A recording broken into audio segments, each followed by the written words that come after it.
छत्रपती शिवाजी महाराजांनी अफजल खानाचा वध केला. त्यानंतर त्याने शांत बसल्याने त्यांनी आदिलशाहीवर स्वाऱ्या केल्या. आदिलशाहीतले काही किल्ले त्यांनी स्वराज्यात सामील करून घेतले. त्यातला एक होता पन्हाळा. आणि आदिलशाहीच्या इगोला कुठेतरी फार मोठा एक धक्का लागला होता. त्यांचा इगो दुखावला गेला होता की छत्रपती यांनी त्यांना छत्रपती शिवाजी महाराजांचा काही करून बंदोबस्त करायचा होता. त्यामुळे त्यांनी सिद्दीजोर आणि फाजल खान म्हणजे अफजल खानाचा मुलगा यांना 35,000ची फौज घेऊन पन्हाळ्याला वेढा घालण्यासाठी त्यांनी पाठवलं. आणि या गोष्टीची खबर महाराजांना लागली होती.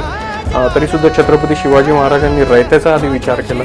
कारण ते जर का पन्हाळगडावरून निघून, त्यावेळी ते पन्हाळगडावरून निघू शकले असते, ते राजगड, सिंहगड, तोरणा इथे जाऊ शकले असते. पण त्यांनी तसं केलं नाही. कारण त्यांना त्या आदिलशाहीच्या सरहद्दीवरची जे युद्ध होतं ते त्यांना स्वराज्यात आत न्यायचं नव्हतं, स्वराज्याच्या गाभाऱ्यात न्यायचं नव्हतं. नाहीतर या फाजल खान आणि सिद्दीजोहरच्या सेनेने तिथं फार उत्मात केलं असतं, जे त्याच्यासाठी ते प्रसिद्ध होते. पण छत्रपती शिवाजी महाराजांनी आधी रयतेचा विचार केला आणि मग स्वतःचा विचार केला. जय शिवराय.